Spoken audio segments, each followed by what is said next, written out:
Chers auditeurs, bonsoir et bienvenue à ceux qui nous rejoignent pour cette seconde partie d'émission.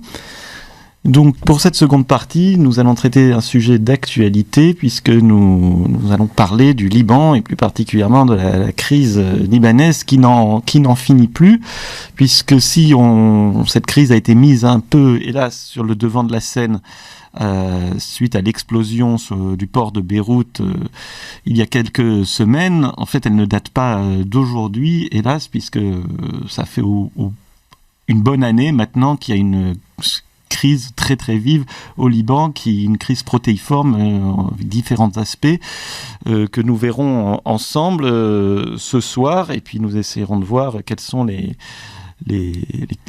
pistes de sortie de crise qui peuvent être envisagées. Donc pour en parler ce soir, nous sommes avec Sophie Hackel. Bonsoir Sophie, vous m'entendez ? Bonsoir Benjamin, je vous entends très bien. Donc voilà, Sophie Hackel est journaliste, correspondante au Liban du journal Présent, du quotidien Présent, et également membre du comité d'hommage du parti Kataeb. Et d'ailleurs, c'est vous qui vous êtes occupé à ce titre des recherches historiques pour le musée de l'indépendance. Oui, tout à fait. Ça, j'ai une petite rectification toutefois. C'était pas à ce titre-là. Donc c'était quelque chose que j'ai fait donc en marge du parti Kataeb.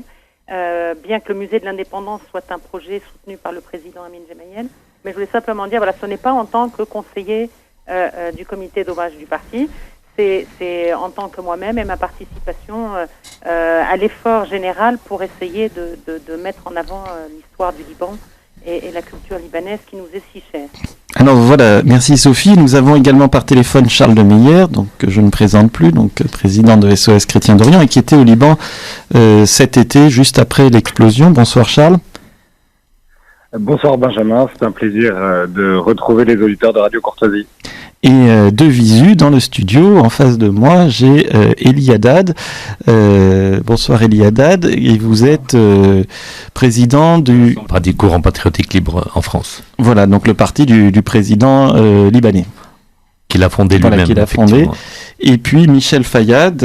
Bonsoir Michel. Donc vous êtes analyste politique et financier et membre de l'association Naouraj, donc qui est l'association présidée par Fouad Abouelnader au Liban. Bonsoir Benjamin. Donc merci à tous d'être présents ce soir.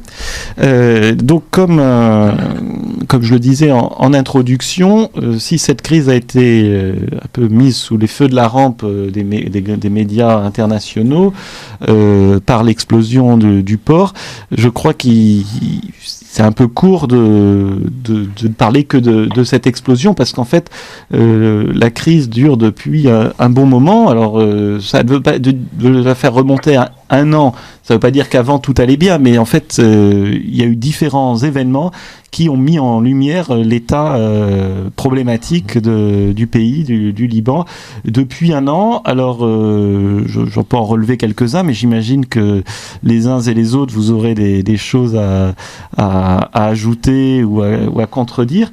Mais j'ai l'impression que ce qui a fait un peu exploser cette crise qui était latente, c'est le renforcement des sanctions américaines l'été dernier, donc l'été 2019, contre certains responsables libanais et certaines banques en raison des liens avec le parti Hezbollah.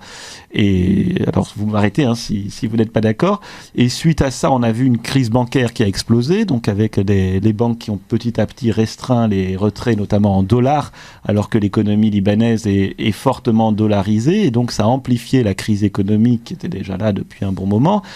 Et ensuite, il y a eu l'explosion de colère de la population en octobre 2019, le départ du Premier ministre Saad Hariri, et ensuite une crise politique qui s'est ajoutée à la crise bancaire et à la crise économique, et une crise politique avec une absence de gouvernement, puis un nouveau gouvernement nommé qui a mis plusieurs mois avant d'être nommé, et puis qui n'a pas duré très longtemps, puisqu'il a démissionné peu de temps après. Il a duré 7 mois. Le Premier ministre a démissionné un peu contraint et forcé, je crois. On peut dire qu'il a été débranché suite à l'explosion du port de Beyrouth. Donc je ne sais pas si les uns et les autres voulaient réagir sur cette rapide présentation pour un peu décrire aux auditeurs de Radio Courtoisie la situation du Liban avant l'explosion. Et après on montrera en quoi l'explosion a révélé d'autres problèmes. Michel ? Oui, en fait, moi je considère que le Liban a un problème qui a commencé depuis 1990, quand l'accord de Taïf a été imposé par l'armée syrienne au Liban, parce que cet accord de Taïf a créé en fait un système qui repose sur un tuteur, qui à l'époque était le tuteur syrien, avec l'accord régional et international. Et en plus de cela, il y a eu un accord au sein même de la classe politique libanaise, lorsque Hariri, qui voulait devenir Premier ministre et qui l'est devenu, a convaincu d'autres chefs de milice, comme Walid Jumblat, le Druze, et Nabir Berri, le chiite, de le rejoindre et de se partager le gâteau. Donc ils ont mis en place un système à partir de 92. Alors peut-être, excusez-moi de vous interrompre, mais peut-être on peut préciser que cet accord a été imposé par la Syrie, et pas seulement, puisque je crois qu'il y avait eu, comme vous l'avez évoqué, un accord régional, mais donc il y avait aussi l'imposition par l'Arabie Saoudite et tout le monde en fait. Déjà l'accord de Taïf est en Arabie Saoudite. Et donc l'Arabie a bien entendu aidé la Syrie à imposer cet accord. On dit même que l'Arabie payait la Syrie pour rester au Liban. Donc l'armée syrienne était payée par les Saoudiens. Et il y avait également l'appui des Américains et d'autres puissances régionales et internationales pour ça. Voilà, dans le contexte de l'appui de la Syrie aux Américains dans le cadre de la guerre contre l'Irak. Tout à fait, 91. Et disons, ce compromis régional et international, doublé de cet accord local entre Hariri, Berri et Jumblat, il est resté en place jusqu'au moment où il y a eu le 11 septembre et il y a eu ensuite la deuxième guerre d'Irak en 2003. Puis, sans le soutien de la Syrie cette fois. Oui, et sans le soutien de la France cette fois. Et il y a eu également donc le vote aux États-Unis d'une loi qui demandait le départ de l'armée syrienne, puis ensuite le vote d'une résolution à l'ONU demandant le départ des troupes syriennes, la résolution 1559. Puis ensuite, il y a eu l'assassinat d'Hariri et le départ de l'armée syrienne. Suite à ça, en fait, le compromis politique régional et international a sauté. La Syrie est sortie. Et en fait, la classe politique libanaise s'est retrouvée non pas orpheline, mais chacune se vendant à l'une des puissances. Parce que vous avez eu certains qui sont allés se vendre auprès des Syriens, d'autres aux Iraniens, d'autres aux Saoudiens, d'autres aux Américains. Et il y en a bien sûr, heureusement, que certains qui sont restés plus ou moins libres. Et dans tout ce micmac, en fait... ce qui s'est avéré, c'est qu'au début, dans les années en 90, on pensait que tout le pouvoir avait quitté les mains du président de la République, qui est une position dévolue à la communauté chrétienne maronite, pour être transféré au Conseil des ministres et à son chef, qui est le Premier ministre donc de confession sunnite. En fait, on a toujours pensé que donc le gouvernement et le Premier ministre avaient récupéré toutes les prérogatives du président. En fait, dans les faits, il s'est avéré avec le temps et surtout en fait depuis la période que vous évoquez, c'est-à-dire cette dernière année, que c'est le Parlement qui a vraiment la main. Et le Parlement est son chef.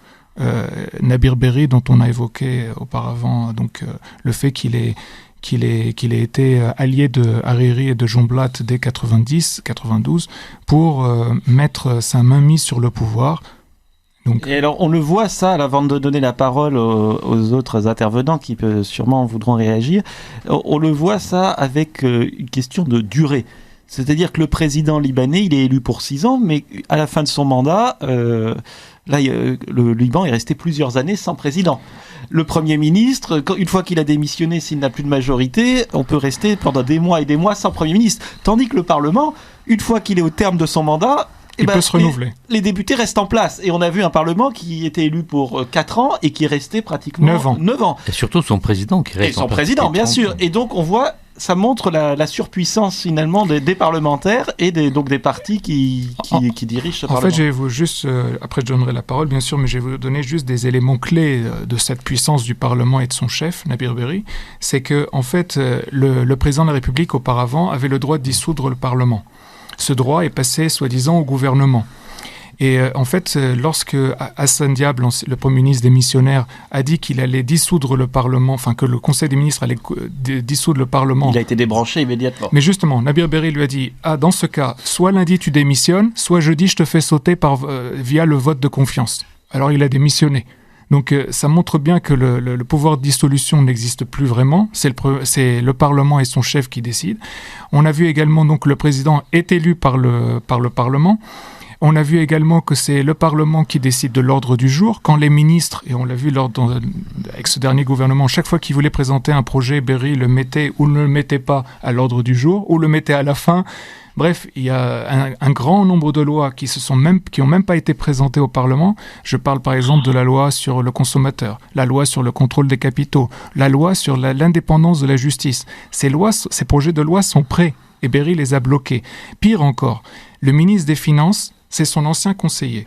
Et en fait, alors que c'est son conseiller, on a vu plusieurs fois, à plusieurs reprises, donc le ministre dire quelque chose, puis le lendemain se contredire en disant « Non, j'ai reçu un ordre de mon parti ». Alors Sophie Hackel, est-ce que vous partagez cette analyse, vous qui êtes investi donc au parti Kataeb, comme on l'a dit, et dont le parti a été à la pointe de la contestation donc toute l'année dernière, depuis octobre dernier, et puis également votre parti Kataeb qui s'est manifesté avec la démission du Parlement de ses... je crois 3 des députés qui ont quitté le Parlement. Oui, tout à fait. Écoutez, dans l'ensemble, j'abonde absolument avec la description de la situation depuis 1990, ou plutôt depuis les accords de Taïf de Michel Fayad.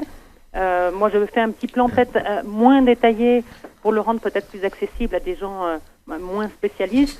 Effectivement, cet accord Syrie-Arabie Saoudite, qu'on appelait ici SIN-SIN, c'est-à-dire SS, pardonnez-moi, cet accord donc, qui a mené M. Hariri au pouvoir et ensuite effectivement le 11 septembre 2001, 2006 la guerre du Liban, plutôt l'accord de Marmkhayel entre le CPL et le Hezbollah, et à partir de 2006 l'implantation du Hezbollah comme force complètement incontournable depuis cette, pour reprendre leur terme, victoire divine qui a quand même, je le rappelle, coûté la vie à plus de 1000 Libanais et détruit une grande partie des infrastructures du pays. Mais bon, après, c'est une question de dialectique. Et effectivement, moi, je pense que la crise économique, les sources sont bien évidemment dans un système financier lui-même, mais et le fait que le Liban ne produise rien, et le fait qu'il y a un abandon total des politiques de l'industrie et de l'agriculture, entre autres choses, depuis quasiment toujours. Mais je pense que la chute libre de ce pays et la chute de la confiance des autorités étrangères, qu'on le veuille ou pas, et en dépit des apparences, c'est 2006, le lendemain de la guerre avec Israël. On a eu toute une série d'attentats, on a eu 17 attentats, je me trompe peut-être, 17 ou 14. On a eu en 2008 un coup d'État en bonne et due forme du Hezbollah. On a eu un début de fuite des capitaux assez gigantesque. On a eu la guerre en Syrie avec le Hezbollah qui s'engage en Syrie en 2011. Donc je pense que en fait la véritable chute économique du pays, je pense c'est 2006.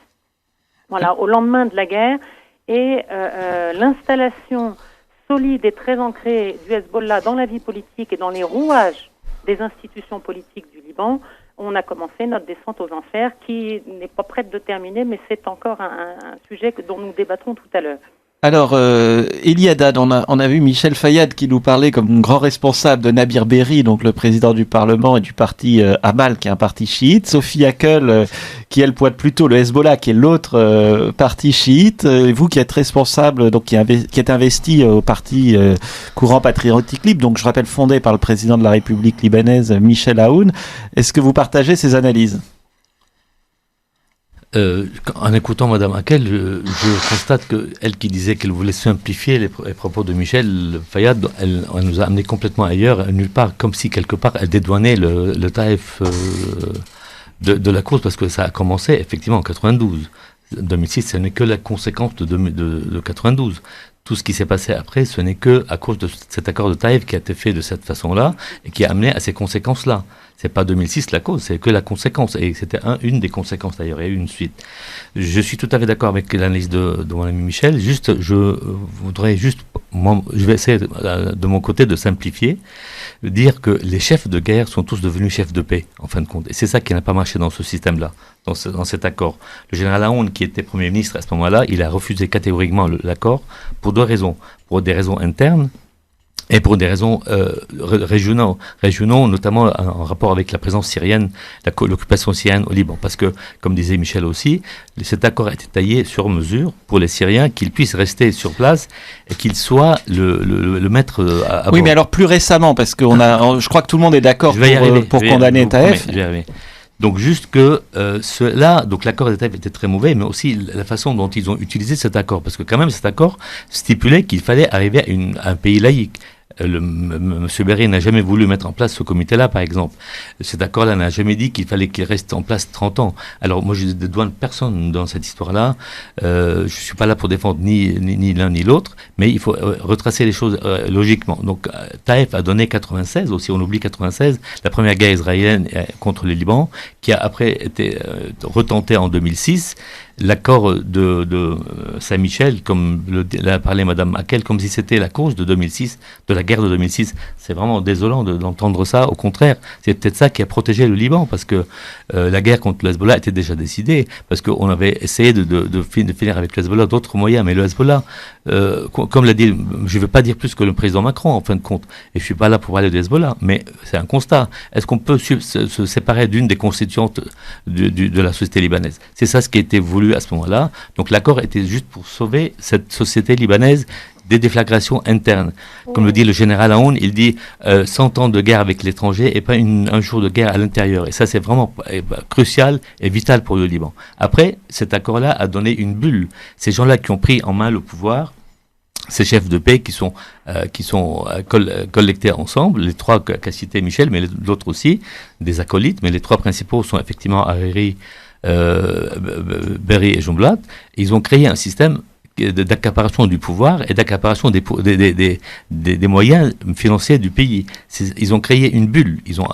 La corruption s'est installée à ce moment-là de façon officielle, généralisée, avant 90. Mais c'est au-delà de la corruption, c'est même de la captation généralisée. Effectivement, la corruption avait commencé un peu avant, effectivement, dans les fins des années 80, mais après, ça s'est installé dans un système, ça s'est érigé en système officiel où ça marchait que à travers la corruption. Et pour entretenir ce système, ils voulaient fixer le prix du dollar à 1500, mais ça coûtait beaucoup plus. Donc ils s'endettaient pour payer ce dollar-là. Et ça aggravait le phénomène. On creusait, on descendait encore plus bas. Ce qui a fait que cette bulle-là devait exploser un jour ou l'autre. C'est venu, en fait, effectivement, comme vous avez dit, en parallèle avec les pressions américaines économiques sur le Liban. Et la guerre en Syrie. Et la guerre en Syrie, bien sûr, qui a aggravé tout, et les pressions politiques principalement, parce que si maintenant on lève les pressions politiques, ça va soulager énormément le pays. Et puis après, si on lève les sanctions économiques, et si on ramène les milliards de dollars des responsables qui ont été transférés à l'étranger, au Liban, ça suffira pour régler le problème du Liban. Et alors, Charles de Meyer, on ne vous a pas encore entendu, vous qui vous rendez souvent... Pardon, Benjamin. Je voudrais juste répondre à un point précis, parce que je ne voudrais évidemment pas qu'il y ait un malentendu sur les termes. Monsieur Elie Haddad a déploré manifestement et a été désolé de m'entendre parler de l'exclusion du Hezbollah. Non, d'une communauté, madame, pas d'une Hezbollah. Ce qui n'est pas du tout le cas. Moi, je souhaite que les armes illégales de la milice armée, du bras armé du Hezbollah, soient remises à l'État libanais ou sous contrôle de la FINUL ou ce que vous voulez. Mais bravo, madame, mais comment ça. Donc, bien évidemment, les chiites et la communauté chiite, quelle qu'elle soit par ailleurs et quelle que soit sa sensibilité politique, est évidemment partie prenante, acceptée et aimée de la communauté libanaise et de la communauté politique libanaise. Je voulais juste préciser. Merci Sophie. Attendez, juste, je voudrais donner la parole à Charles de Meyer, parce que vous êtes un observateur étranger, vous n'êtes pas libanais, mais vous vous rendez souvent au Liban depuis 6 ans désormais. Et comment est-ce que vous avez perçu cette sorte de descente aux enfers du Liban que vous aimez tant, et notamment cette dernière année? Eh bien, je dois dire que j'ai mis du temps à être convaincu que la situation allait être aussi catastrophique Et je le regrette beaucoup parce que quand on voit la situation aujourd'hui, il eût été bon que je sois plus prescient. Qu'est-ce à dire? La première chose, c'est que parmi les causes, à mon avis, et je vais pas m'insérer dans le débat politique libanais, la première des causes, c'est le manque d'autonomie du pays. On l'a vu dans la discussion de nos 3 intervenants, la lutte pour la souveraineté du Liban est un enjeu continuel du pays. Et cette souveraineté, elle est mise à mal par divers acteurs. Alors évidemment, au Liban, selon son affiliation politique, on souligne une ingérence ou l'autre. Mais le problème fondamental est là. Le deuxième élément, c'est quand même le décrochage monétaire. Donc on a commencé à parler, qui est un problème lancinant et dont je crains qu'il ne s'arrête pas bientôt, puisque l'avènement de ce qu'au Liban on appelle la fresh money, c'est-à-dire la capacité de retirer des dollars qui ont été envoyés de l'étranger, qui a été ouverte il y a quelques semaines, si elle soulage évidemment la population, risque quand même de dire que les Libanais acceptent que la livre libanaise soit complètement décrochée et qu'on cesse d'essayer de défendre son taux. Donc, l'autonomie financière, la réindustrialisation du pays, la capacité à obtenir une autonomie au moins alimentaire sont des conditions sine qua non à pouvoir, avant même de pouvoir espérer un redressement économique, politique du Liban.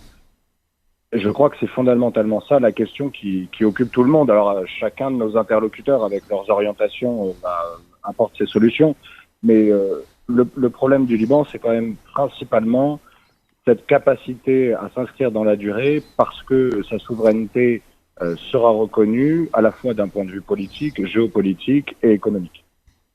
Alors, merci Charles de Meyer. Je rappelle que vous écoutez Radio Courtoisie, le libre journal de Benjamin Blanchard, et que je reçois ce soir Sophie Hackel, journaliste et membre du comité d'hommage du parti Kataeb, Elie Haddad, le président de l'association française du courant patriotique libre, donc le parti fondé par le président Aoun, Charles de Meyer, président de SOS Chrétien d'Orient, et Michel Fayad, analyste politique et financier, membre de l'association Naourage. Et donc nous discutons de la crise libanaise. Alors donc on a bien compris que c'était une crise multiple et qu'il y avait des racines très lointaines en fait depuis plus de 30 ans.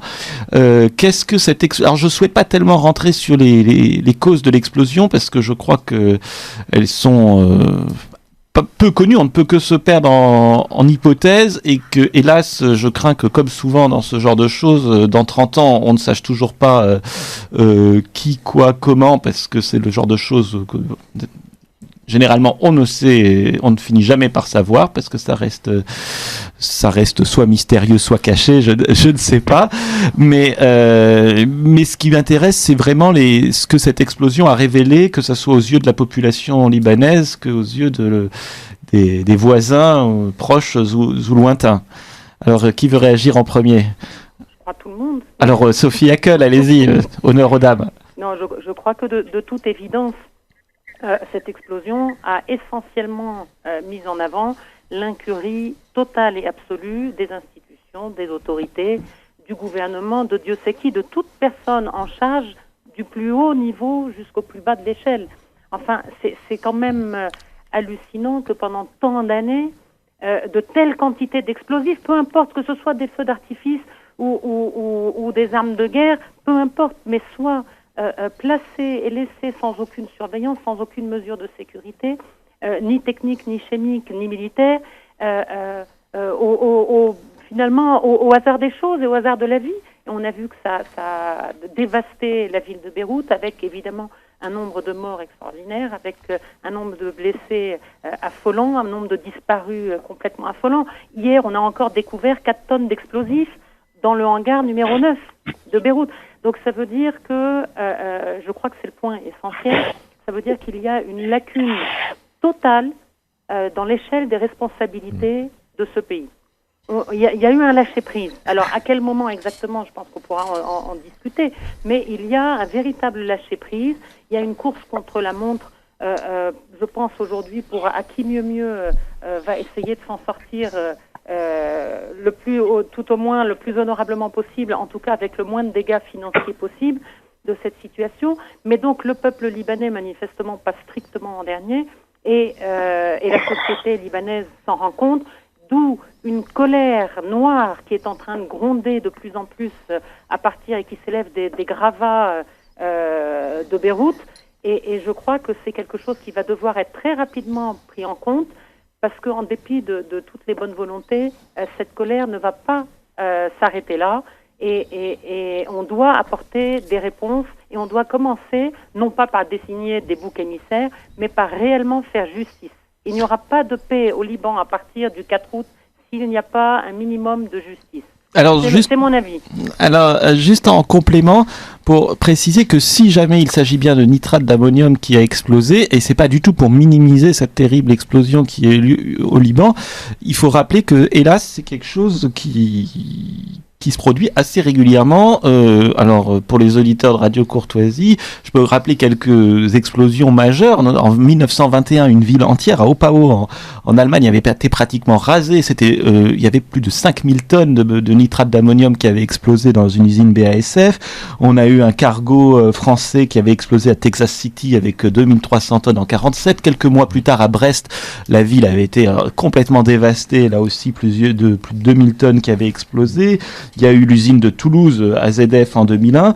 Et puis, il y a eu également, je pense qu'on s'en souvient parce que c'est assez récent, l'entrepôt du port de Tianjin en Chine en 2015, avec également une énorme explosion. Donc, c'est pas ni pour dédouaner les autorités libanaises, ni pour minimiser cette explosion, mais c'est pour dire que si c'est bien du nitrate d'ammonium, c'est quelque chose qui, hélas, n'est pas unique. Hein. Oui, Alors, Michel. Tout à fait. Mais il y a quand même un point qui est important, c'est que plusieurs personnes ont envoyé des appels au secours et à la vigilance au juge des référés à maintes reprises. Et notamment le directeur du port, je crois. Moi, je parle de l'échelle de responsabilité. Là, je ne parle pas politique.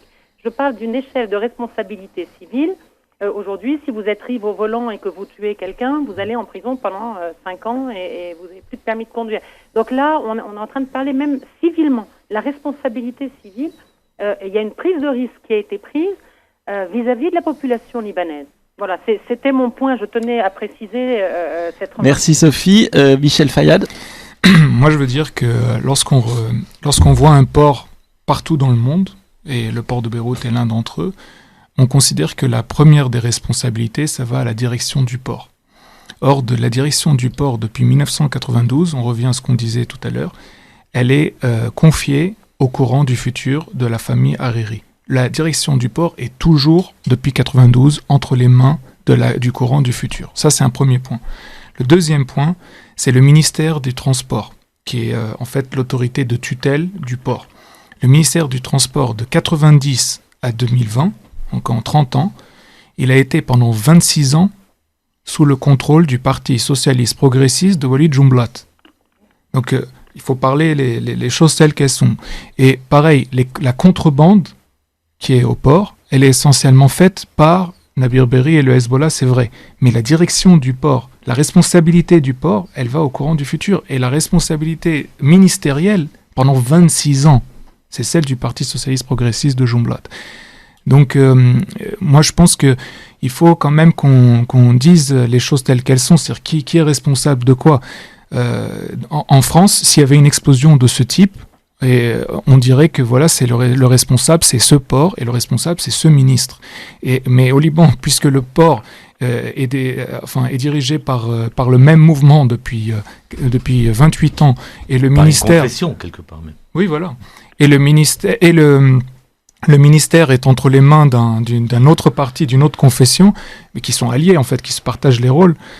Il faut dire les choses telles qu'elles sont. Mais alors, Elie Haddad, comment se fait-il, puisque Michel Fayad pointe justement la direction du port, mais il me semble que la direction du port a plusieurs fois signalé, et notamment quelques jours ou quelques semaines avant l'explosion, qu'il y avait un problème. Et comment se fait-il que le gouvernement ou la présidence de la République n'ait pas réagi ? Je vais aller dans le sens de M. Fayad, élargir un peu la vision, si vous voulez. Encore une fois, ce n'est pas question de responsabilité locale, ponctuelle, comme ça peut arriver dans n'importe quel pays au Liban. C'est encore un problème politique. Disons-le, c'est Taïf.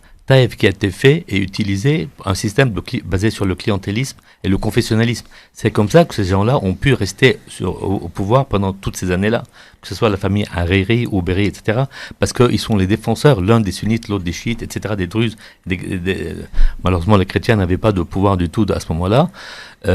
Donc, c'est eux qui décident. Et c'est ça qui montre que Taïeb, c'est la dilution du pouvoir, il n'y a pas de responsable. Il y en a plein qui ont signalé, mais on entend tous les jours des nouvelles. Le chef de l'armée qui était informé, qui a touché de l'argent pour faire passer un truc. Le chef des renseignements aussi, on cite des noms, on cite des sommes. C'est pas impossible. C'est le système. Donc moi, je veux bien, comme l'a dit encore une fois M. Macron, la métaphore de l'explosion. Il faut que ce système explose de la même façon. Il faut changer de système. On peut plus continuer comme ça. Le clientélisme qu'on avait du temps de M. Hariri et toute la suite après, il faut que ça s'arrête. Tous ceux qui ont partagé le pouvoir, ils sont plus aptes à continuer à gouverner. Et alors, Charles de Meyer, est-ce que, j'entends bien, là, c'est ce qui ressort depuis le début de l'émission, que le système est à bout de souffle et qu'en fait il faut changer de système, mais pourtant des responsables politiques libanais, et notamment le président de la République et le président du Parlement, on ne les entend pas vraiment proposer ça. On a entendu le président de la République qui a proposé plusieurs réformes, notamment une laïcisation. Non, il a demandé l'application d'un pays laïque. Voilà, malheureusement, avec Taïeb, il n'a plus aucune prérogative. C'est ça, mais du coup, on va revenir exactement au point de départ, ce dont parlait Michel au début de l'émission, tous les projets de loi qui ont été bloqués au Parlement parce qu'ils ne sont même pas mis au vote. Est-ce que ça veut dire que ça va continuer comme avant avec ce Premier ministre? On a l'impression de revoir l'Union nationale d'avant octobre 2019. Est-ce que, Charles de Meyer, on va de l'avant ou est-ce que la situation est complètement bloquée? Moi, ce que je remarque, c'est que les manifestants ont des demandes qui sont très hétérogènes dans la solution politique. C'est-à-dire que le ras-le-bol de ceux que j'ai vus est assez unanime, d'ailleurs, quelles que soient leurs affiliations, quel que soit leur parti. En revanche, les solutions sont soit assez nihilistes. J'ai vu quand même beaucoup de gens qui sont désespérés, qui pensent énormément au départ, à l'émigration. J'ai vu aussi des gens qui considèrent que l'avenir doit être dépendant des puissances étrangères. Et on le voit avec les interventions extérieures internationales. On voit bien que les canaux, les relais qui sont faits sont des relais qui sont particulièrement anciens. Le nouveau Premier ministre, si j'ai bien compris, est un ami de M. Najib Mikati, qui a quand même une influence dans la politique libanaise. Son ancien directeur de cabinet. Si je ne m'abuse. Oui, Michel Fayad précise que c'est son ancien directeur de cabinet. Alors pour les auditeurs de Radio Courtoisie, il faut préciser que Najib Mikati a été Premier ministre 2 fois. Une fois juste après l'assassinat de Rafik Hariri et une seconde fois lors d'un changement d'alliance assez surprenant quand le Parti socialiste progressiste de Walid Jumblat avait quitté la coalition du 14 mars, donc c'est-à-dire autour de Hariri anti-syrienne, on va dire pour simplifier, pour rejoindre celle du 8 mars autour du Hezbollah, du parti Amal, des chiites et du courant patriotique libre du général Aoun et former un gouvernement dit Alliance du 8 mars dirigé par Najib Mikati. Mais ce qui ne veut pas dire qu'il soit toujours aujourd'hui sur cette ligne-là. Bien au contraire. Il n'a jamais été d'ailleurs. Le complément que je veux donner pour les auditeurs de Radio Courtoisie, puisque évidemment c'est aux Libanais de trancher et certainement pas à un extérieur, c'est la compréhension que nous devons avoir des tensions qui peuvent exister au sein même de la société libanaise.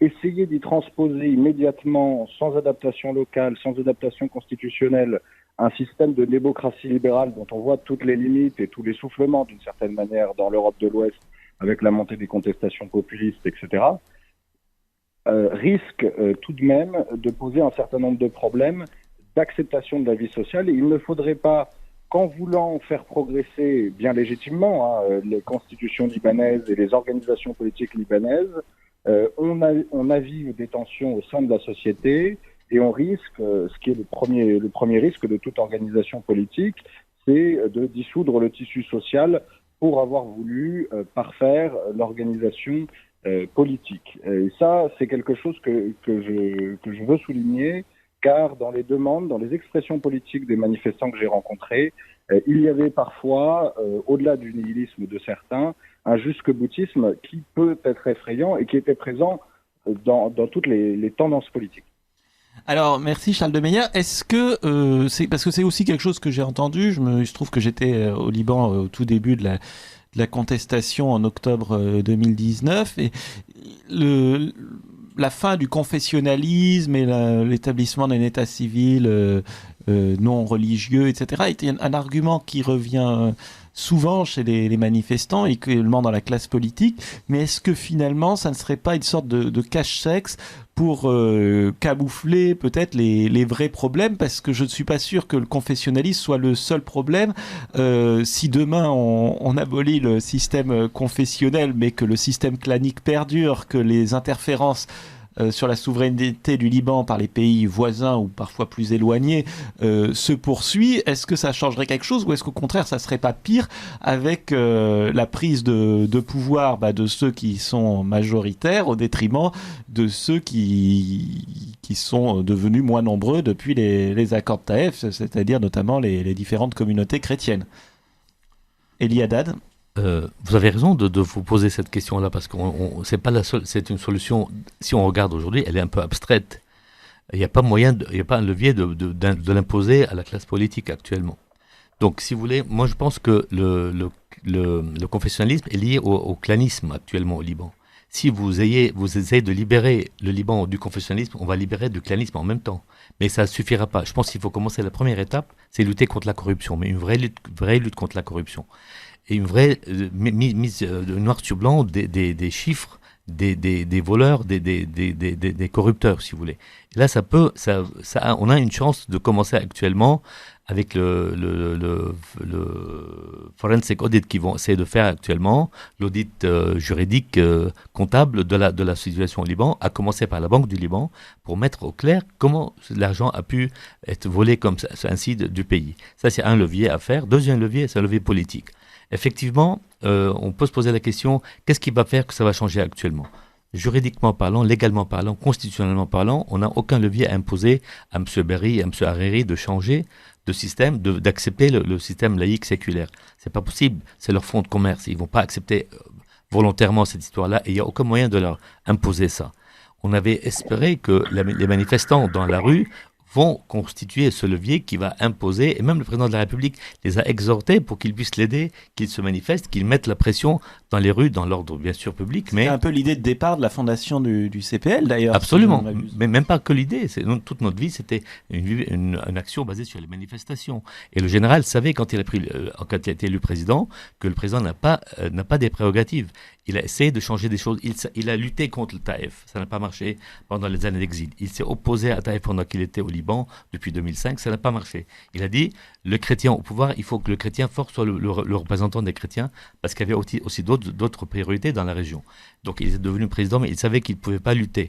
Mais là, il s'est vraiment heurté à un mur complètement infranchissable. Il a vu les manifestations, on a espéré avec les manifestations. Malheureusement, comme on l'a constaté tous, les manifestations, on a 10 000 groupuscules. C'est malheureux ce que je dis. Je ne suis pas du tout content de ça. On aurait voulu que ça soit bien organisé, qu'il y ait un leadership de ces manifestations avec qui on peut discuter, dialoguer. Le président les a invités, les a exhortés qu'ils viennent prendre part au pouvoir dans le gouvernement, dans le système actuel, quitte à le changer progressivement. Donc les deux leviers, le Taïf, comme on l'a dit, il faut un arbitre avec un sifflet. Le Syrien constituait cet arbitre dans le temps, mais il a instauré un cercle vicieux quelque part dans le système qui a aggravé complètement. La France actuellement joue probablement, et j'espère qu'elle va jouer le rôle d'arbitre avec un sifflet qui finalement, le Liban a besoin de soutien financier. La France peut aider le Liban, mais à condition que 1, 2, 3, 4, 5, les modifications soient faites, y compris les luttes contre la corruption, y compris l'État laïque. Alors Sophie Hackel, est-ce que vous pensez justement que les deux venues successives du président Macron, il a annoncé qu'il reviendrait en décembre 2020, merci Michel, est-ce que vous pensez que ces visites et ces déclarations peuvent être suivies d'effets et peuvent être bénéfiques pour le Liban ? Alors écoutez, d'abord, pour rendre quand même à chacun son dû, à César ce qui revient à César, je veux bien partir du principe que l'action d'Emmanuel Macron au Liban part d'un excellent sentiment, même si je ne partage pas du tout la feuille de route, mais je vais vous expliquer ça en 3 mots. Moi, je pense que effectivement, il faut mettre en route, et il a très bien fait de le rappeler, des réformes essentielles. Il faut lutter contre la corruption, il faut changer le système économique, il faut à terme, il y a fait allusion plusieurs fois à changer le système politique, on est tout à fait d'accord. Mais à toutes ces solutions, je pense qu'il manque la plus essentielle et la plus primordiale, sans laquelle tous ces efforts, à terme, seront vains. Je ne dis pas qu'il ne pourra pas, en quelques mois, inspirer un petit peu de confiance, injecter un peu d'argent dans le système par le biais du FMI. Peut-être que ça sera une réussite à court terme. Mais à long terme, moi, je me retrouve complètement dans le mémorandum du patriarche Rahe pour la neutralité active. Alors là, il a, en 3 lignes, je vais vous le citer, il a défini totalement la question libanaise. Donc, il s'est adressé le 5 juillet 2020 à l'Organisation des Nations Unies en lui demandant d'œuvrer pour la consolidation de l'indépendance du Liban et de son unité. Ça veut dire qu'il considère qu'il n'y a pas d'indépendance véritable et il n'y a pas d'unité, en quoi il a raison. L'application des résolutions onusiennes et reconnaître la neutralité, officiellement. Alors, évidemment, l'application des résolutions onusiennes, j'abonde dans ce sens parce que tant qu'il y aura des éléments armés, qu'il s'agisse de la branche armée du Hezbollah ou qu'il s'agisse d'armes dans les maisons des gens, quelle que soit leur confession, parce qu'ils n'ont pas confiance dans les autorités pour les défendre, qu'il s'agisse des armes présentes dans les camps palestiniens jusqu'à aujourd'hui, ce sont des armes et là, Sophie, si les résolutions de l'ONU étaient appliquées dans la région... Donc toutes les propositions d'Emmanuel Macron, pourquoi pas? À terme, pourquoi pas? Discuter avec tout le monde, évidemment qu'il faudra discuter avec tout le monde. Donc vous pensez qu'il a eu raison, Sophie, de discuter avec tous les partis politiques, y compris le Hezbollah, puisque ça a fait polémique en France, et y compris apparemment au sein de l'administration, puisque d'après l'article de Georges Malbruno, le Quai d'Orsay avait produit une note pour déconseiller de rencontrer le Hezbollah. Oui, alors, d'abord, dans cette histoire de l'affaire Malbruno, il y a quand même quelque chose qui me surprend. C'est que le dimanche 20 août, sur France Info, dans l'après-midi, il y a eu un flash annonçant la rencontre de Emmanuel Macron avec Mohamed Raad, qui est donc le chef du bloc parlementaire du Hezbollah. Donc c'était pas un scoop. Ensuite, dans les premiers instants qui ont suivi l'altercation d'Emmanuel Macron avec Georges Malbruno en public, on a parlé de l'article qu'il a publié dans le Figaro le 31 août et qui met en exergue la corruption des autorités actuelles, y compris M. Hariri, M. Bassil, que Malbruno cite nommément, et donc David Berry, il fait citer... Non, mais c'est pas moi, je parle de M. Malbruno. Oui, non, mais Malbruno, donc, il fait citer une note du Quai d'Orsay, c'est pas lui qui cite les... Il y a eu un autre article le 1er septembre dans lequel il a parlé effectivement de la rencontre de l'aparté entre le responsable parlementaire du Hezbollah et Emmanuel Macron. Vous voulez savoir mon avis? Moi, honnêtement, je pense que de toute façon, c'est une composante importante. Je ne suis pas forcément contre le fait de rencontrer les représentants du Hezbollah. Je ne pense pas qu'il s'agisse d'une légitimation quelconque de ce mouvement, ne serait-ce que pour donner les bases d'un accord, ne serait-ce que pour demander clairement, éventuellement, la démilitarisation du Hezbollah. Il faut bien parler avec eux. Là, en l'occurrence, je suis relativement modérée sur ce point-là. Évidemment, je n'engage que moi-même dans mes propos. Bien sûr, mais merci Sophie Hackel. Justement, concernant cette visite d'Emmanuel Macron, Michel Fayad, on a l'impression que la classe politique libanaise, qui peut mettre énormément de temps pour s'accorder sur le choix d'un Premier ministre, suite à la première visite de Macron, qui avait fait un peu les gros yeux en disant si vous ne trouvez pas de Premier ministre rapidement, nous allons sévir, mettre des sanctions, etc. La pile, comme miraculeusement, la veille de son arrivée, on a sorti un Premier ministre du chapeau qui n'était pas une personnalité, sans lui faire insulte, mais je ne crois pas que c'était une personnalité politique majeure du Liban. Et là, il y a eu une quasi-unanimité des groupes parlementaires. Alors, pas une unanimité, parce que notamment, il y a les forces libanaises qui n'a pas soutenu cette nomination. Alors, je ne sais pas ce qu'en pensent les Kataeb, comme ils sont plus présents au Parlement, ils n'étaient pas, je crois, invités dans les consultations parlementaires. Mais est-ce que c'est un peu, on a l'impression que c'est un peu pour la galerie, quoi.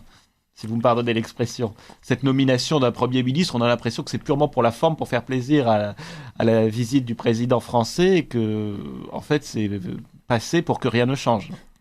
En fait, je pense qu'il y a plusieurs choses. La première, c'est qu'il faut voir que la campagne présidentielle française va arriver assez rapidement, et Emmanuel Macron a besoin d'une victoire diplomatique, et il voit que le Liban pourrait être... Il n'a pas choisi le plus facile, peut-être. C'est sûr. Mais s'il réussit, il pourra s'en vanter. Ça, c'est une chose. La deuxième chose, c'est que ce qui a manqué à Hassan Diab, le Premier ministre démissionnaire, c'est la couverture sunnite. Parce que les anciens premiers ministres, la plupart des anciens... Alors que lui-même est sunnite. Voilà, tout à fait. Parce que les anciens premiers ministres sunnites, donc Saad Hariri, Fouad Signora, qui appartiennent au même parti, le Courant du Futur, et Najib Mikati, dont on a parlé, qui était également un ancien premier ministre, ne l'avaient pas soutenu. Maintenant, on a ces trois personnalités, et puis Tamam Salam également, qui est dans l'orbite d'Hariri. Bref, tous ces anciens premiers ministres, cette fois-ci, ont donné leur accord pour le nom de Moustapha Hadib.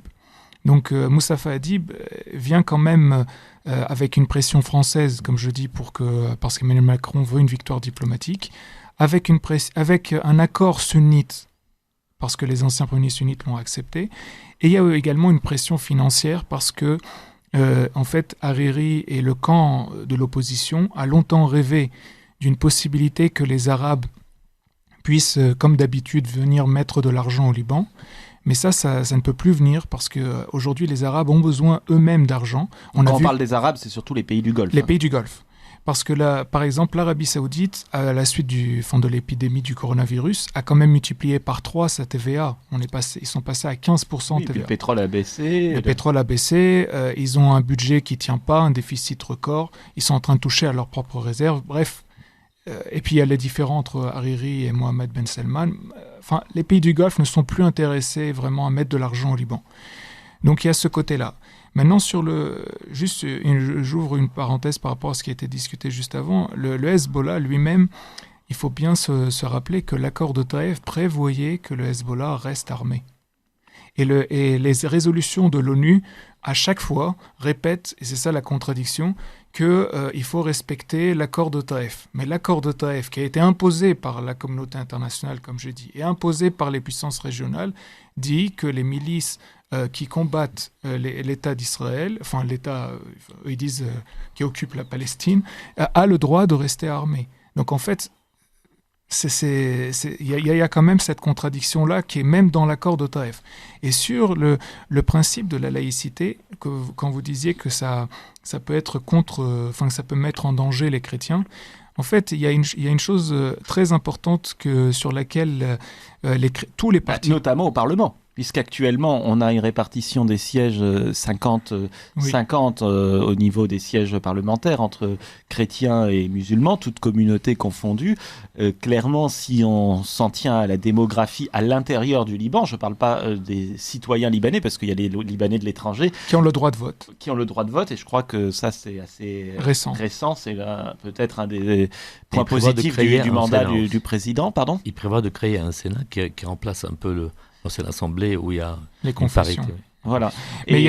C'est clair que, sauf à tenir compte des Libanais de l'étranger, on n'aurait plus cet équilibre moitié-moitié entre chrétiens et musulmans. En fait, ça dépend, parce que les chrétiens sont minoritaires en nombre au Liban, mais sont majoritaires sur le territoire. Et en fait, ça veut dire on dit qu'il y a plus de 50% du territoire libanais où les chrétiens sont majoritaires.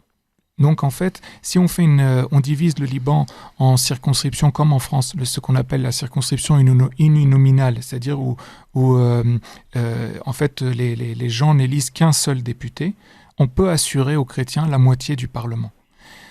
Mais indépendamment de ça, sur la question de la laïcité, au Liban, tous les partis chrétiens qui réclament tous réclament la laïcité, mais contrairement à Nabir Berri et à Walid Jumblat qui disent laïcité, mais en fait ne veulent que de la suppression du confessionnalisme politique pour justement mettre à mal les chrétiens, les partis chrétiens, eux, de leur côté, réclament la laïcité, mais avec comme point de départ le code civil unifié du statut personnel. Parce que si on arrive à un code civil unifié du statut personnel, donc en fait c'est comme ce qu'on a en France, le code civil qui permet le mariage civil par exemple, qui permet le changement de religion par exemple, etc. etc. En fait, vous mettez en fait un coup énorme à tous ceux qui rêvent d'une république islamique au Liban, y compris même le Hezbollah.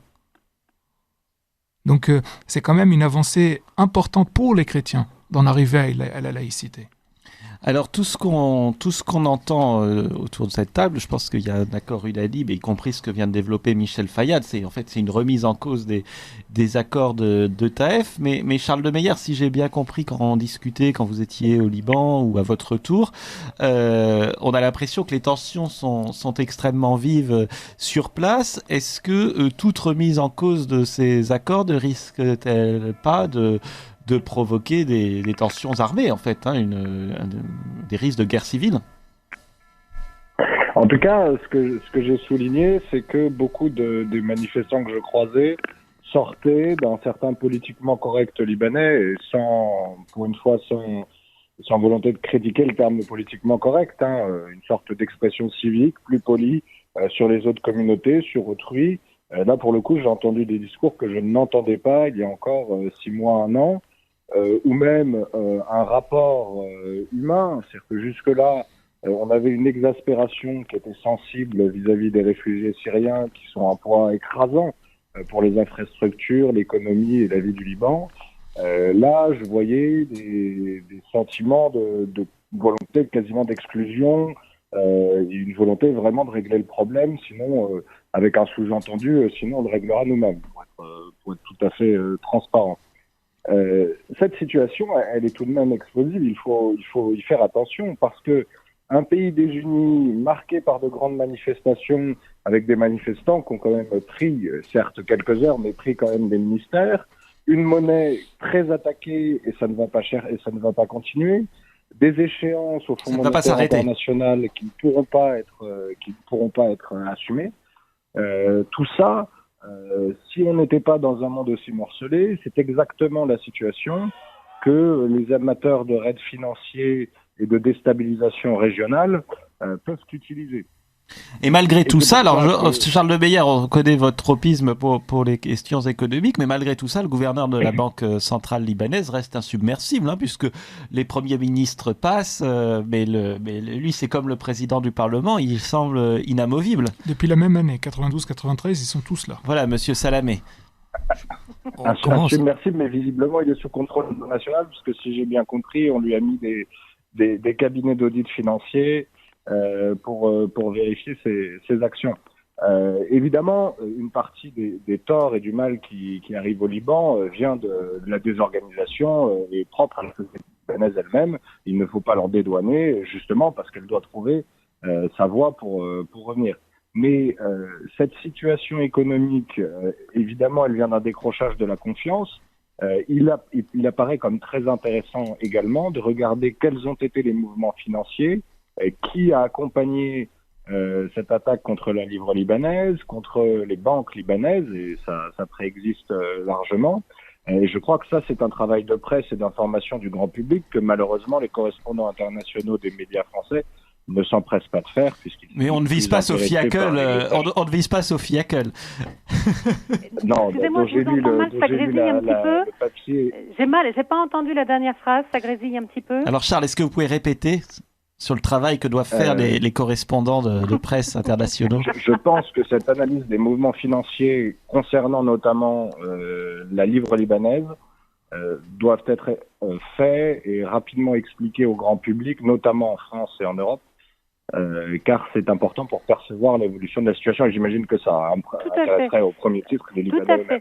Tout à fait, mais en parlant de la communauté internationale, de la communauté économique internationale, je rappelle quand même que Riyad Salamé a été salué, reconnu et décoré à plusieurs reprises par les institutions internationales économiques comme le meilleur patron de banque centrale au monde à plusieurs reprises, et plusieurs années consécutives. Mais madame, excusez-moi, on sait comment on peut avoir ces... Je pense qu'il y aurait aussi une enquête à mener pour les correspondants de presse et autres qui devrait être intéressante pour savoir qui était aux commandes et comment se fait-il que le Fonds monétaire international ou la Banque mondiale et saluer son travail pendant plusieurs années consécutives.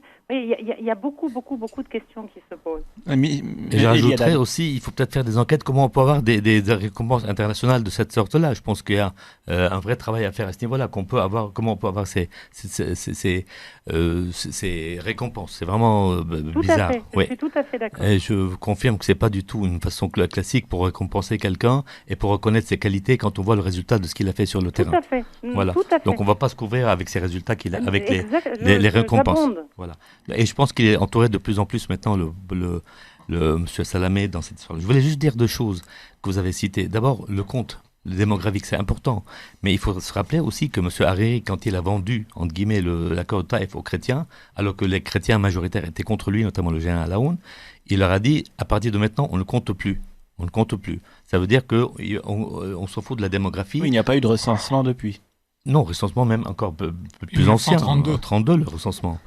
Mais même en connaissant qu'il y a moins de chrétiens, etc., il leur a dit, vous inquiétez pas, on comptera plus. C'est ce qui a, entre guillemets, rassuré, soi-disant. Il y a peut-être autre chose qui les a rassurés aussi, mais surtout les... Mais visiblement, il n'y a pas qu'en matière de démographie qu'on ne compte plus. Voilà, mais en même temps, même s'il a dit qu'il y avait 50% des députés et des ministres, c'est lui qui nommait les ministres chrétiens, les députés chrétiens. Donc ils n'étaient pas du tout légitimes, représentaient pas du tout leur communauté. Ça, c'est le premier point que je voulais dire. Et Riyad Salamé était son employé. Enfin, il était son broker, en fait. D'accord. Mais alors, j'en profite pour rebondir là-dessus, puisqu'il y a une accusation qui revient régulièrement sur les résultats, les bons résultats électoraux lors des élections parlementaires du parti du général Aoun, le Courant Patriotique Libre, c'est qu'ils sont élus grâce aux voix chiites et que en fait ce ne sont pas les voix des électeurs chrétiens qui permettent leur élection. Donc, qu'est-ce que vous répondez? On était en face à face dans beaucoup de régions, face aux candidats Hezbollah. Il faut, à Jezdine, par exemple, on avait des candidats en face de nous, au Kesrouan, le Mont-Liban. À Jbeil, on avait des candidats Hezbollah face à nous. Dans le sud aussi, pas du tout. Ce sont vraiment les électeurs. D'ailleurs, la loi électorale qui a été faite était vraiment faite de façon à favoriser que chaque communauté puisse élire de façon légitime ses représentants. C'était ça le vrai sens, si vous voulez, de cette nouvelle loi électorale.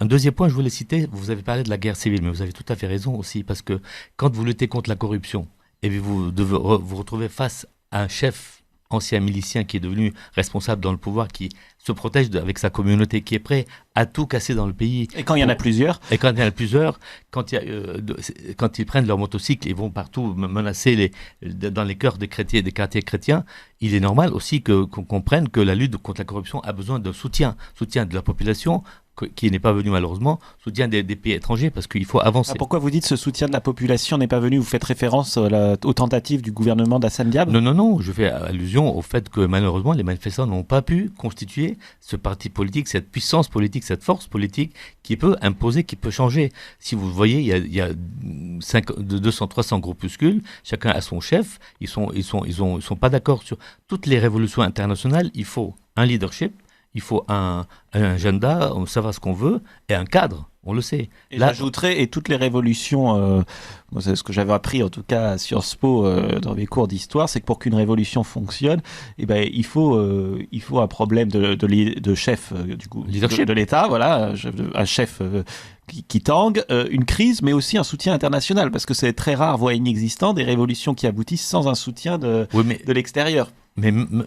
Macron est venu, il a voulu soutenir, mais il soutient qui? Mais c'est ça la question. Avant d'avoir le soutien, il faut savoir soutenir qui. Il n'y a pas un chef des représentants de la population. Ça, c'est dommage. Je le dis clairement, avec beaucoup de regrets. Et Sophie Hackel, vous qui avez participé à ces manifestations, est-ce que vous déplorez également cette absence de chef? Oui, ou de leadership. Oui et non. Alors, partant du principe qu'on est dans une république de Platon, naturellement, il manque un porte-parole, il manque un chef, il manque quelqu'un qui ait les idées claires et qui ait une feuille de route claire et annoncée. Or, nous ne sommes pas dans la république idéale de Platon. Et il y a une théorie américaine qui est très intéressante qui dit qu'il n'y a rien de plus difficile que d'attraper quelqu'un qui n'existe pas.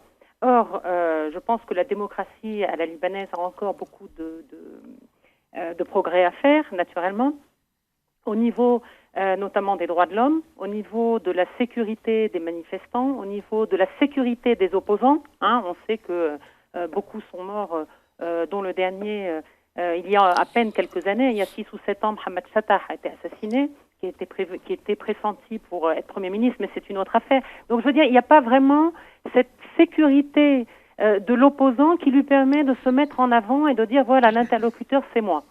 Parce que bien souvent, ces dernières 20 années, l'interlocuteur s'est fait descendre.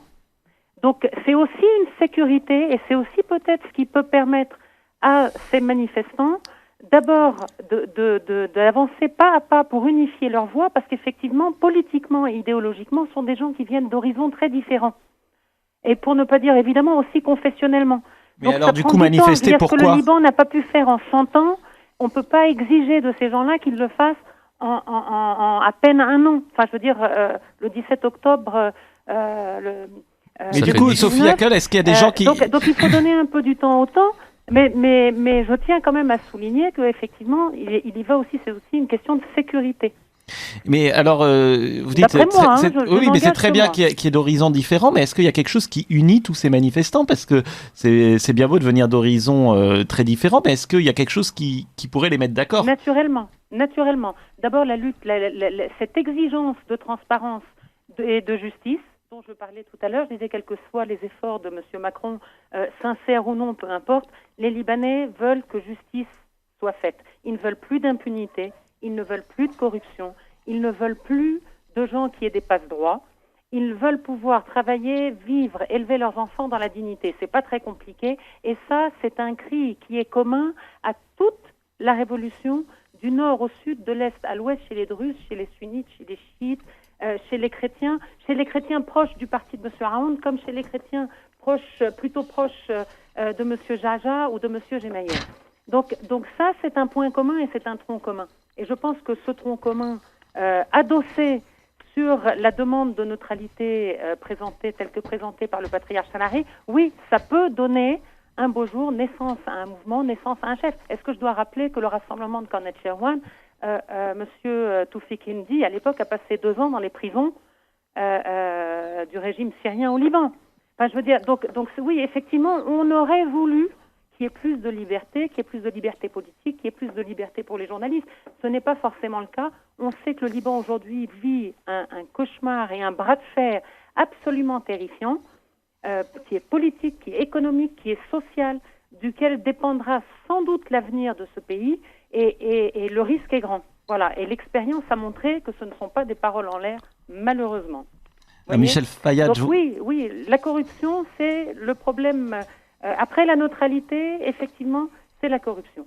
Michel Fayad, c'est un cri du peuple libanais et la justice. Merci Sophie. Voilà, c'est quelque chose qui doit être respecté sous tous les cieux, et on ne peut pas ne pas répondre en aspirant à créer un Liban viable si on ne répond pas à ces 3 points. Michel Fayad, vous vouliez réagir ? Oui, en fait, moi je pense que parmi les manifestants, il y a vraiment des groupuscules complètement différents, dans le sens où vous pouvez trouver à Beyrouth des partisans des droits homosexuels, LGBT, alors que par exemple à Tripoli, vous avez des islamistes, des frères musulmans. Donc pour associer les deux, je vois pas comment. À part sur bien sûr, vivre dignement, tout ça, très bien, mais ça c'est pas un parti. Si vous voulez, on peut pas unir dans un même parti les partisans des droits homosexuels et les islamistes. C'est pas possible. Par contre, je pense que ce qui est possible, c'est de faire un changement au sein même des partis politiques. Parce que aujourd'hui, avoir par exemple dans le parti des forces libanaises Samir Jarja président depuis 2005, et en fait, si on veut remonter à sa milice, il a pris le commandement par la force en 85. Donc ça veut dire ça fait quand même 35 ans qu'il est aux commandes. Il est peut-être temps de laisser sa place. Pareil, le parti Kateb, la famille Gemayel est là depuis longtemps. Même le président n'est pas là depuis très longtemps, il est assez jeune. Oui, mais si vous voulez, aujourd'hui les Libanais, en fait, ils aspirent à quelque chose d'autre que le féodalisme. C'est-à-dire qu'on passe du père au fils, parce que ça marche plus. Je veux dire, c'est comme aussi une partie des gens qui ont quitté Jarja le jour où ils ont vu que quand lui est en prison, c'est sa femme. Et il y a des gens, malheureusement, qui ont quitté le camp aouniste quand ils ont vu que, en fait, après le général Aoun, c'est son gendre. Donc il y a un changement peut-être à faire au niveau intérieur de ces partis pour améliorer la démocratie interne, améliorer la participation des gens. Et peut-être que dans ce cas-là, les manifestants pourront trouver dans les partis existants un moyen d'influer de l'intérieur, de faire du changement de l'intérieur. Et je pense que justement, c'est ce qu'a vu Macron. Parce que quand Macron est venu au Liban, la première fois, il est allé voir les manifestants, il leur dit « Oui, je comprends vos revendications ». Mais la deuxième fois, il s'est adressé au parti. Et en fait, il y a une contradiction, mais il y a aussi il y a un message qu'il est en train de nous donner. C'est-à-dire si les interlocuteurs, ce sont les partis, parce qu'au niveau des manifestants, il n'y a pas de parti, il n'y a pas d'interlocuteurs. Du coup, vous, manifestants, rentrez dans les partis, faites le changement à l'intérieur des partis. Poussez les dirigeants à ce qu'il y ait des élections internes. Poussez Samir Jarja dans le parti des forces libanaises, par exemple, à laisser sa place, à donner la chance à plein d'autres gens. Rentrer au parti Kataeb et pousser, par exemple, les députés à changer. Est-ce qu'il y ait d'autres? Je sais pas, par exemple, Sami et Nadim, je les connais, mais ils sont là depuis 2009. Ça fait 11 ans. On peut laisser peut-être la place à quelqu'un d'autre. Puis pareil, au niveau du courant Marada des Frangillés, déjà le père Sleiman a laissé son fils Tony qui a une vingtaine d'années, qui connaît rien à rien pour le moment. Qui lui, après de Tony, avant Sleiman. Voilà. Et puis pareil, au niveau du courant patriotique libre, il faut également pas mal d'évolution. Juste réponse, moi je suis tout à fait d'accord avec ce que dit Michel Fayad, c'est qu'il faut rentrer dans les partis politiques, c'est la seule voie où on peut faire les changements, il faut imposer, et je suis d'accord avec lui, je suis contre le côté féodalisme familial dans les familles, dans les partis politiques. Simplement juste dire que, je suis obligé de mettre une petite parenthèse, que Gebran Bassil était un militant que j'ai connu comme militant de base au début, avant qu'il soit le gendre, etc. Et je crois qu'il y a eu, sans vouloir me faire l'avocat du courant patriotique libre, je crois qu'il y a eu une élection contre Alain. Plus que ça, il est élu pour 2 mandats, il est dans son 2e mandat, dans 2 ans il va finir son mandat, il y aura une autre élection. Donc là, dire qu'il est le gendre, c'est réduire un peu la chose, mais n'empêche qu'il faut effectivement sortir de cette question de féodalisme. Charles de Beyer, je voudrais quitter un peu les questions de partis libanais et partager peut-être une autre inquiétude, puisque Michel évoquait Tripoli. Je crois que vous y êtes rendu.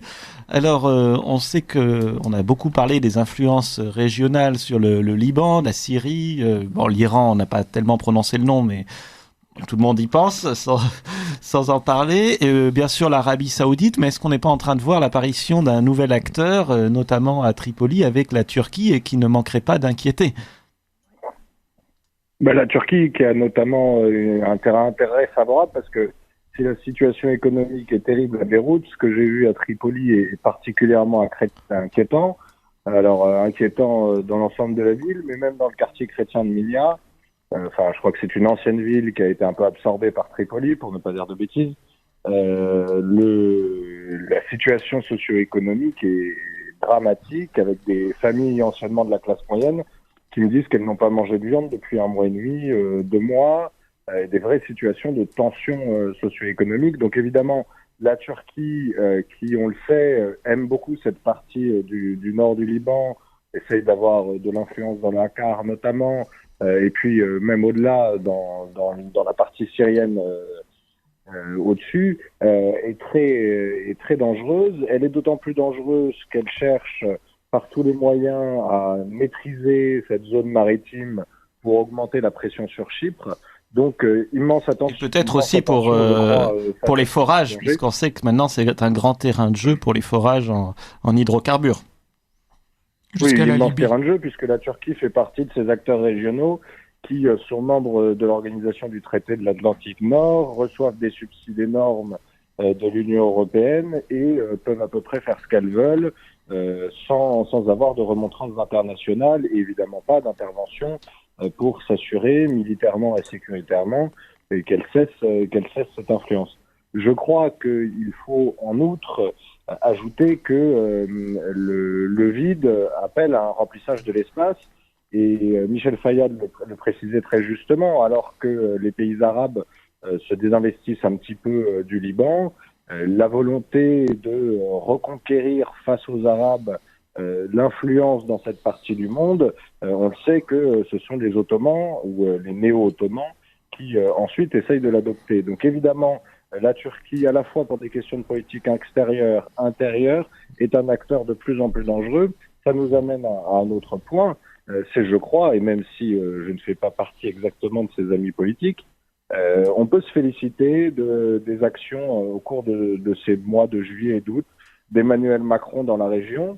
Alors peut-être qu'il devrait aussi mettre en application des réformes de politique intérieure française pour que ça suive, mais tout de même une action courageuse, audacieuse, qui fait front à la Turquie, qui accepte de rester solidaire de Grèce et de Chypre, qui est présente au Liban sans doute aussi pour contrer l'influence turque. Et il faut préciser qu'ils ne sont pas nombreux à être venus aider la Grèce et Chypre dans l'Union européenne ou dans l'OTAN, hein, puisque je crois que derrière la France, on n'a pas vu grand monde pour soutenir la Grèce. Donc ça, c'est vraiment à mettre au crédit de la France et d'Emmanuel Macron.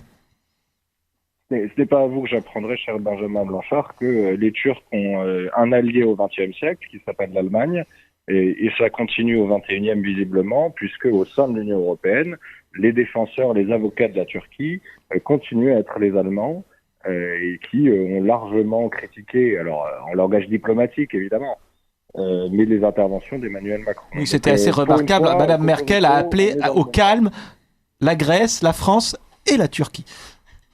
Donc la France était mise sur le même plan que la Turquie, ce qui est remarquable.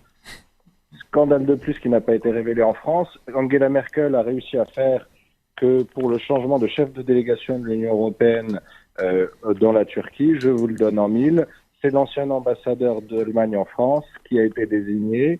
Et évidemment, là, par exemple, nous avons un vrai sujet de scandale et d'échec politique, et nos journalistes et nos médias n'en ont absolument pas parlé. Michel Fayad, Sophie Hackel, Elie Haddad, est-ce que vous voulez réagir sur ces influences étrangères avec le Liban, avec peut-être ce nouvel acteur qui arrive, la Turquie? On a vu aussi que, bien sûr, il y a des hydrocarbures au large du Liban, et pour l'instant, ça a l'air d'être extrêmement difficile pour le Liban de faire les recherches nécessaires pour l'exploitation, peut-être pour des raisons intérieures, mais aussi extérieures. On a vu que les voisins, qu'ils soient au sud avec Israël et au nord avec la Turquie, voyez pas d'un bon œil que le Liban procède à l'exploitation de ces hydrocarbures? Oui, tout à fait. Je crois que Charles de Meyer a dit quelque chose de très juste et qui, depuis que l'homme existe, est une évidence, c'est que la nature a horreur du vide et que le vide actuel qui s'est créé autour du Liban, donc depuis, disons, une quinzaine d'années, qui est un vide abyssinal, tant du côté, nous sommes très isolés politiquement, de l'Occident, de l'ensemble des pays arabes et de plus en plus. Donc évidemment, ça a créé une opportunité pour Erdogan de s'infiltrer dans le jeu, et notamment en utilisant effectivement Tripoli, qui, par sa misère endémique, par sa culture aussi, est un terrain de jeu très fertile pour toutes sortes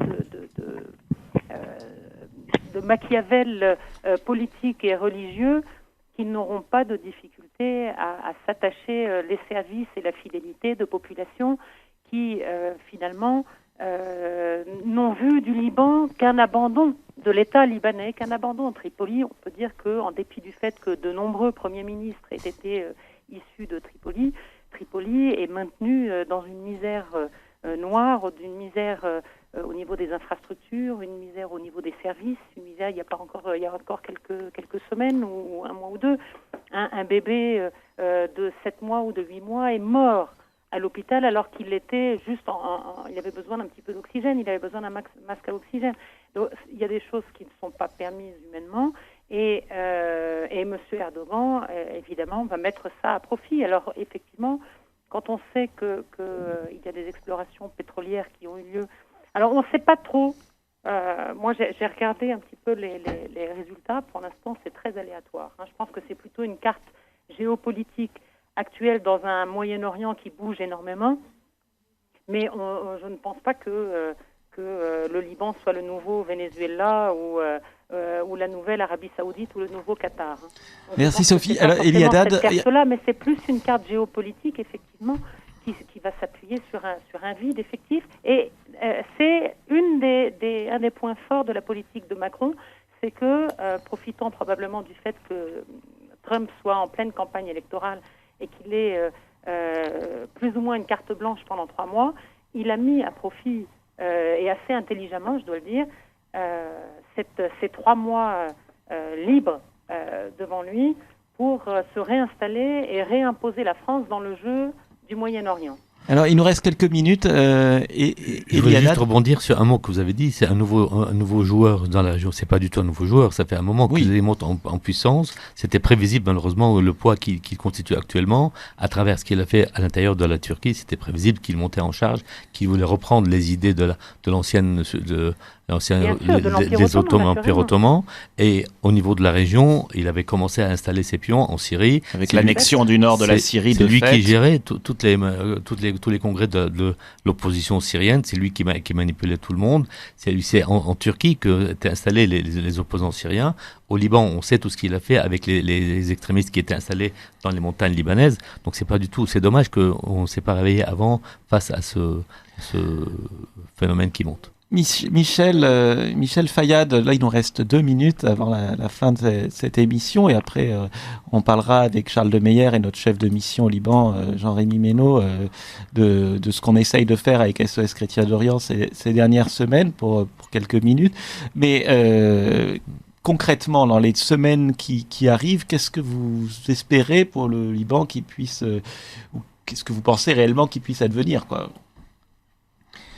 Moi, j'espère que la pression qui est aujourd'hui sur le Liban va continuer pour que le Liban puisse réellement adopter les réformes qui sont nécessaires. Donc la pression extérieure. Pression extérieure, mais pression... Donc, comme pour Taïf, en fait. C'est justement ça le point, c'est qu'il faudrait qu'il y ait une pression positive pour en arriver à au moins 2 choses. C'est d'une part des réformes qui vont attirer le FMI, parce le plan du gouvernement a été accepté par le FMI, mais il a été bloqué par Nabir Berri au Parlement.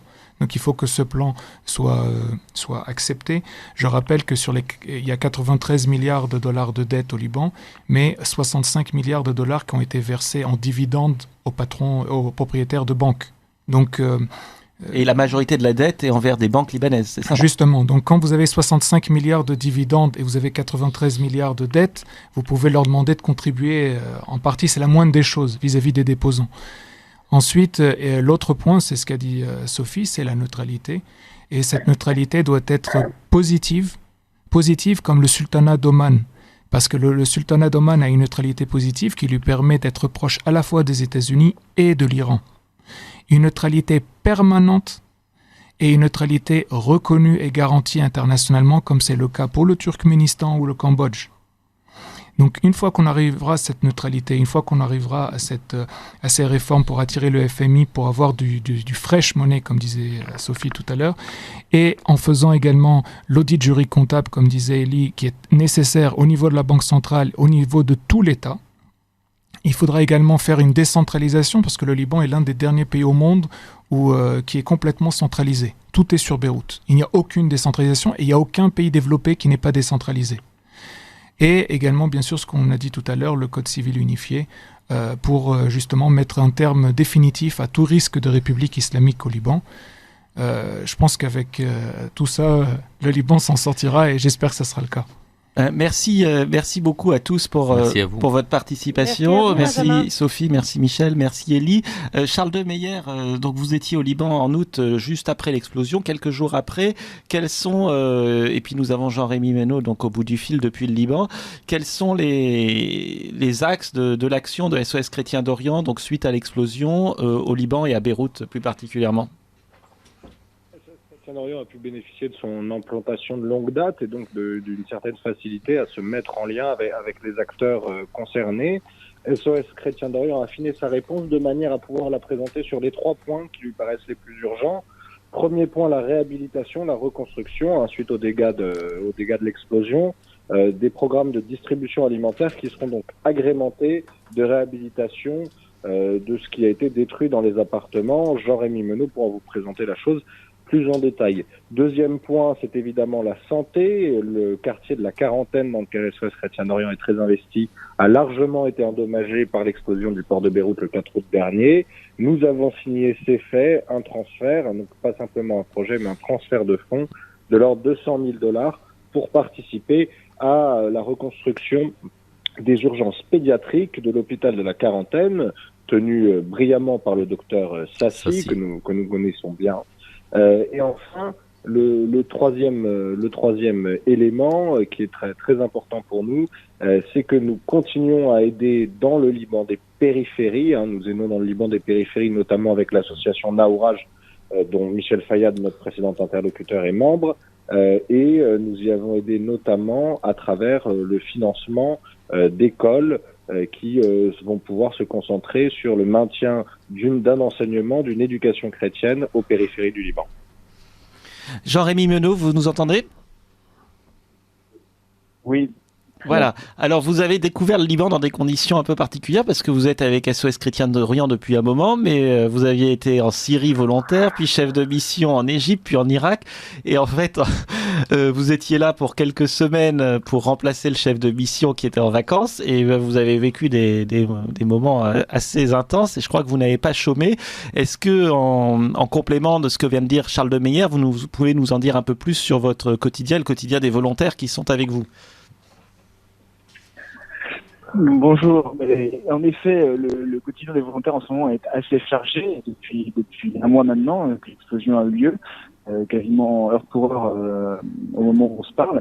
Ce qui se fait beaucoup, c'est les visites aux familles. Le but, c'est d'évaluer leurs besoins au maximum, que ce soit des besoins au niveau alimentaire ou que ce soit des besoins pour la réhabilitation de leur logement. Il y a 300 000 personnes qui ont perdu leur logement dû à cette explosion. Aujourd'hui, le but, c'est qu'elles puissent revenir chez elles le plus rapidement possible. Donc, SOS Chrétien d'Orient a débloqué des fonds pour la réhabilitation des logements. Et donc, aujourd'hui, on est en train de mettre ça en place le plus rapidement possible pour que les personnes puissent revenir très rapidement dans leur vie quotidien. Et alors, est-ce que vous avez pour les auditeurs qui nous écoutent, quels sont vos besoins ? Alors, j'imagine bien sûr des besoins de dons. Est-ce que vous avez besoin de volontaires également ? Il y a également en effet besoin de volontaires, on en a jamais trop. C'est très important pour maintenir ce lien entre les chrétiens d'Orient et les chrétiens d'Occident, qui est si cher à SOS Chrétien d'Orient, qui est la base même et l'objectif principal de l'association.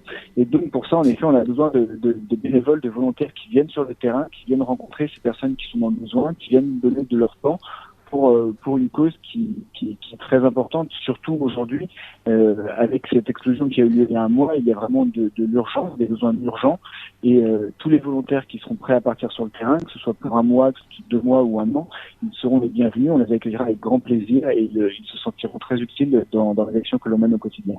Voilà, alors on a parlé des reconstructions des maisons, de l'hôpital de la Quarantaine, de la Fondation Sassi. Je crois qu'il y a également un projet d'hôpital mobile, on reste dans le médical, de dispensaire mobile. Oui, en effet, ce dispensaire mobile qui est censé aller visiter les villages pauvres chrétiens du Liban. Alors ça, c'est un projet qui est en cours, qui devrait être lancé le 1er octobre. Donc voilà, ça c'est un projet sur lequel on travaille depuis plusieurs mois afin de pouvoir justement réussir à apporter ce besoin que les populations nous ont demandé d'un service médical qui vient chez eux. Il y a beaucoup de personnes âgées, de personnes vulnérables qui ne peuvent pas se déplacer pour vérifier leur santé tout simplement, que ce soit des vaccins, des maladies orphelines, que ce soit des choses qu'ils ne connaissent pas et potentiellement qu'ils puissent avoir une détection d'un cancer, d'autres choses. Donc ce dispensaire mobile prendra la route le 1er octobre pour justement aller visiter ce village et il restera 2 à 3 jours dans ce village et continuera son tour pour apporter aux Libanais les besoins dont ils ont besoin. Alors justement, Charles de Meyer, je crois que c'est quelque chose qui vous tient beaucoup à cœur depuis les débuts de SOS Chrétien d'Orient, c'est cette présence dans les villages, pas seulement dans les grandes villes. Et je crois même que vous étiez également dans un village lors de votre dernier séjour au Liban. Oui, je me suis rendu à Ka. Ka, c'est un petit village aux confins du Liban, quasiment frontalier de la Syrie. où nous avons été accueillis formidablement. Ça fait 4 ans, je crois, que nous sommes là-bas maintenant. Et Aka, c'est vraiment le succès de l'implantation de SOS Chrétien d'Orient. Tout le village nous connaît. Les rues sont peintes par certains endroits avec des chœurs de SOS Chrétien d'Orient. Nous sommes connus à l'école, au centre culturel francophone, dans la paroisse, auprès de la mairie, etc., etc. Pourquoi est-ce que nous faisons ça? Nous faisons ça au Liban et un peu partout ailleurs parce que l'exode rural dans beaucoup de ces pays, il précède l'arrivée dans des capitales qui sont complètement surpeuplées, avec une difficulté de l'accès à l'emploi, et donc c'est souvent des étapes préalables à l'émigration vers l'étranger pour tenter sa chance, avoir un meilleur horizon économique. SOS Chrétien d'Orient a fait des séjours et des séjours, de nombreuses visites aux périphéries du Liban, qui nous a permis d'être implantés dans 3 lieux. D'abord Rmeish et Kar. Rmeish c'est à la frontière israélienne, Kar c'est à la frontière syrienne, et puis depuis Tripoli, récemment, c'était un travail d'arrache-pied également, nous arrivons à rayonner sur le Akkar, qui est une région très pauvre au nord du Liban. Ce qui est important de comprendre, c'est que nous vivons là-bas ce qui est l'essence de SOS Chrétien d'Orient, c'est-à-dire le témoignage, l'incarnation d'une solidarité française, d'un souci pour le sort des chrétiens d'Orient. Et c'est un petit peu comme si nous allions dans un village perdu de la Creuse et que vous aviez 10 Américains qui soudainement s'installaient. Eh bien, ça interpelle, ça donne du sens et parfois ça aide les habitants à ouvrir un peu les yeux sur la joie, le prix, le sens qu'il y a à rester dans leur zone d'origine, et à prospérer et à continuer à créer cette identité libanaise cette identité chrétienne aux frontières du Liban. Merci beaucoup Charles de Meyer et merci Jean-Rémy. Merci à tous pour votre participation à cette émission et je vous retrouve dans 4 semaines.